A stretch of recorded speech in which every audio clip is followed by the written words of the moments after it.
Nous sommes au mois de mars, pas encore de pluie dans la région maritime.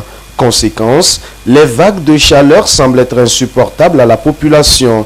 Pour comprendre la situation, nous nous sommes introduits à la salle de prévision de la Direction générale de la météorologie nationale. La responsable du département nous explique le phénomène. Il faut de l'énergie pour que les conditions météorologiques pluvieuses puissent se former pour qu'on ait le début de la saison. Donc c'est ce qui fait que ces derniers moments, il y a plus de chaleur.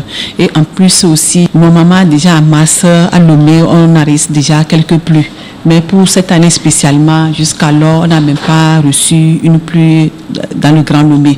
Donc c'est ce qui fait que vraiment la chaleur est encore plus intense à notre niveau à Lomé. Donc si on va à l'intérieur, là où il y a déjà des pluies, la température a chuté un tout petit peu. Cette chaleur intense n'est pas sans conséquence sur l'organisme humain.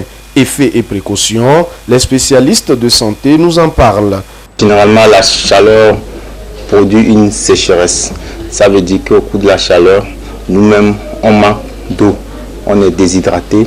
Et au cours de la chaleur, il y a la poussière. Cette poussière qui se soulève aussi entraîne des maladies, dont les méningites. Lorsque la chaleur augmente, il y a une putréfaction plus rapide des aliments qui ne sont pas bien entretenus. Nous assistons aussi souvent à des gastro-entérites chez les enfants. Maladies d'infections digestives, ça peut être des infections respiratoires. Ça peut être méningite. Ceux qui vendent souvent et qui se promènent sous le soleil, il y a la dégradation du calcium, une baisse du système immunitaire. Chez les personnes âgées, surtout ceux qui ont l'hypertension, au cours de la chaleur, cette même chaleur, il y a la circulation qui devient fluide. Le comportement à adopter, c'est qu'il faut boire beaucoup d'eau. Il faut boire beaucoup d'eau pour éviter cette déshydratation au niveau de l'organisme. Et au niveau du sol, par exemple, il faut toujours arroser avant de balayer pour éviter de soulever la poussière. Parce que la poussière qu'on respire, on le respire avec des microbes. Et aussi, il faut bien protéger les aliments. Si on a les réfrigérateurs, il faut conserver les aliments à reprendre, par exemple, dans le réfrigérateur, puisque la chaleur va provoquer une putréfaction rapide, ce qui va entraîner des diarrhées. Du côté des enfants, il faut vraiment les laver régulièrement pour éviter les dermatoses. Il y a certaines dermatoses qui sont liées à la chaleur, c'est-à-dire des petits boutons qui peuvent se surinfecter. Selon les prévisions météorologiques de la grande saison des pluies dans le sud du Togo, les mois de mars, avril et mai connaîtront une situation déficitaire à tendance normale, c'est-à-dire il y aura peu de pluie. Il est donc important de mettre en pratique les mesures de protection contre la chaleur en attendant les premières pluies qui devront faire baisser la température. Par exemple, si vous êtes dans un service et que vous êtes nombreux, par exemple, vous pouvez avoir un délégué du personnel ou bien un syndicat. Mais si l'employeur voit que les propositions que vous tenez va l'embêter, il peut toutefois appeler votre responsable la nuit et lui donner quelque chose, l'argent par exemple, pour lui dire que bon, les propositions là, il faut damer sur ça. Et du jour au lendemain, quand vous vous interrogez maintenant votre responsable pour dire comment nous allons faire pour attaquer notre employeur, et vous allez voir qu'il va vous faire des manières. Par exemple, j'ai vu quelque chose auprès de toi que j'ai besoin d'avoir cela. Mais la manière dont je vois, je ne peux pas avoir ça facilement. Donc, qu'est-ce que je dois faire? Je dois chercher à connaître ce que vous voulez. Quand je connais ce que vous voulez, je prends par exemple, je sais que si vous gagnez 1000 francs, vous avez déjà la joie. Et donc, je cherche 1000 francs, je vous appuie. Et puis, je prends la chose. Je peux dire que vous êtes corrompu par les 1000 francs ou par l'argent. C'est ce qu'ils entendent par corruption, ces citoyens interrogés dans les rues de la capitale. C'est une plaie qui ronge jusqu'aux os l'économie nationale, foule aux pieds les valeurs citoyennes et bafoue la morale chrétienne. Malgré les efforts de lutte, la corruption existe et persiste sous plusieurs formes, à tous les niveaux et sur tous les plans. Pourtant, elle constitue aussi bien pour la société que pour la religion une injustice. Parlant de la religion, les Écritures saintes interdisent formellement la corruption, comme l'affirment les leaders religieux que nous avons interrogés à ce sujet. L'islam dit « Maudit soit celui qui corrompt et celui qui se fait corrompre ». Donc l'islam interdit de corrompre et de se faire corrompre. On lèse le droit de quelqu'un, ou soit on prend le droit de quelqu'un, ou soit vous voyez que cette chose-là, voilà, de cette façon qu'on devrait le faire et d'une façon injuste. On donne d'une façon injuste à l'autre. L'église est formelle, c'est le commandement de Dieu, tu ne voleras pas. La corruption, c'est le vol. Là où il y a la malhonnêteté, il y a la malversation, c'est du vol. La corruption fait mal à la société. La corruption, c'est une méthode de tricherie qui conduit à vivre dans l'injustice. Les gens sont privés de leurs droits. Les gens veulent avoir plus qu'ils n'ont produit. Voilà, c'est une façon de ne pas accepter ses propres efforts, de vouloir au-delà de ce qu'on mérite. Et donc, c'est contraire à la morale chrétienne. C'est un véritable fléau, une préoccupation majeure qu'est la corruption de nos jours. Il importe donc de l'éradiquer à tout prix, ou du moins l'atténuer. Sur ce point, les leaders religieux évoquent un changement de comportement à tous les niveaux. Ne vous laissez pas émousser et perdre la conscience vis-à-vis de ce qui est mauvais. Moins de mensonges, plus de vérité. Moins d'injustice, plus de justice. Il faut aussi parler de la justice à la base, c'est-à-dire que chacun ait ce qu'il mérite. Il faut bien payer les salariés. Il faut que les employeurs traitent bien les employés. Il faut qu'une politique puisse aider les citoyens à avoir le minimum pour qu'on ne soit pas obligé des fois de tricher pour avoir le minimum pour vivre, pour survivre. Si vous êtes bien, vous connaissez votre Seigneur, vous l'adorez, et que vous n'êtes pas bien envers vos frères, vous les trichez, eh bien votre paradis là sera vraiment très difficile. C'est vraiment d'être sincère, d'être honnête et de penser à l'avenir de ce que nous faisons. Ne pas regarder sur le champ ce que nous allons gagner comme des miettes. Aux grands mots, les grands remèdes, dit-on souvent. Face à ce phénomène de la corruption, il faut une stratégie adaptée pour la lutte, selon le premier responsable de la haute autorité de prévention et de lutte contre la corruption et les infractions assimilées à Plucia. Un tel mal, on ne peut pas le traiter n'importe comment. Il faut une stratégie et c'est ce que nous sommes en train de faire. C'est le chantier principal de cette année. Ce chantier a été lancé officiellement le 21 mai dernier. Nous sommes à l'étape d'enrichissement de la version provisoire. Nous sommes sûrs du plan en juin prochain. Nous aurons notre stratégie pour booster la lutte contre la corruption. Pour endiguer le fléau de la corruption, la contribution de tout citoyen est indispensable. Des actions concrètes sont aussi à mener par les autorités, notamment l'application stricte des textes juridiques.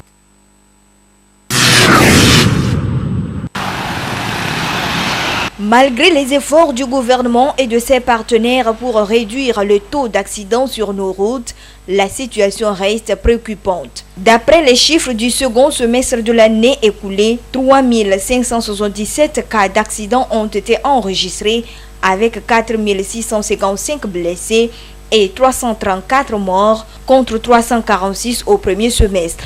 En somme, 680 personnes ont perdu leur vie par accident en 2021 contre 576 morts en 2020.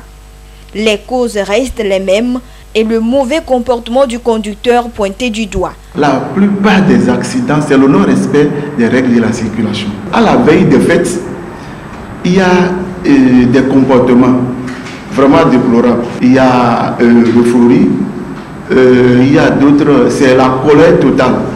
Il y a d'autres, c'est l'anxiété grandissante. C'est-à-dire il y a des diversités en circulation. Et en plus, la circulation s'accroît, ça augmente. Selon les spécialistes en code de la route, une prise de conscience par les usagers de la route s'impose afin de venir à bout de cette situation déplorable. C'est là la première des choses. On peut beau placer des radars, l'alcotest, on peut même sensibiliser, on peut faire des formations, mais quand les gens ne sont pas conscients, quand ils sont en circulation, ils courent un danger mortel, on va toujours rester là.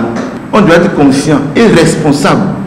Vous allez voir des fois, il y a des pères de famille qui se trouvent devant un feu rouge comme ça et ils violent. Donc ça là, le gouvernement ne peut pas venir se mettre debout devant un feu rouge ou dire à un grand monsieur de ne pas faire ça. Donc ça c'est la conscience. Déjà quand on est conscient en circulation, vous allez voir que les taux des accidents vont diminuer. Selon le bilan sécuritaire second semestre, 60%, soit 198 décès, proviennent des motos. Aussi, Parmi les 4547 engins impliqués dans les cas d'accident, 3099, soit 68%, sont des motos. D'où l'importance de la formation catégorie A en règle de conduite. On peut beau maîtriser la conduite et se déplacer facilement, mais ça ne veut pas dire que ça ne te donne pas le droit de la maîtrise de la circulation, des règles de la circulation. Il faut que ces derniers-là soient formés. Il faut que la personne soit formée d'abord et les notions de la circulation. Comment il faut éviter l'excès de vitesse, comment il faut respecter le feu, comment il faut aborder la circulation, parce qu'on n'est pas appelé à rester seul sur la route. Actuellement, permis catégorie A, les usagers ou bien les apprenants ne passent plus par des auto-écoles pour se faire former. C'est un peu de progrès. Donc le gouvernement doit revoir ça, ce copie-là, et voir de quelles mesures il faut faire revenir ces gens-là à la formation au niveau des auto-écoles. Le renforcement du contrôle en circulation et l'effectivité de l'alcotest s'avère indispensable. Le gouvernement promet y veiller.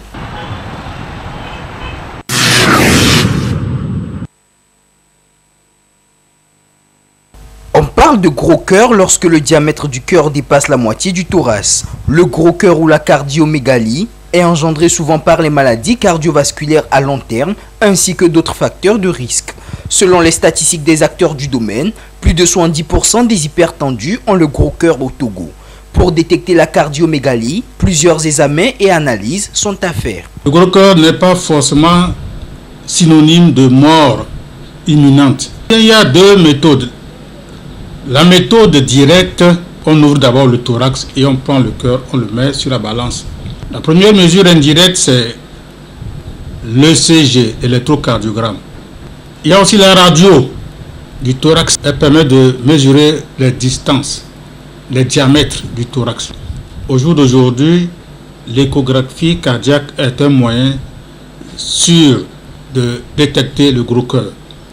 Et lorsque, à l'échographie, on constate que la masse du cœur, ou bien le poids du cœur, dépasse 115 grammes par mètre carré chez l'homme et 95 grammes par mètre carré chez la femme, on dit que cette personne a une cardiomégalie ou bien un gros cœur. Les complications du gros cœur peuvent entraîner l'insuffisance cardiaque, d'où la nécessité de connaître le mal, son origine et des comportements sont à adopter vis-à-vis de la maladie. Certaines causes sont plus pourvoyeuses de gros cœur.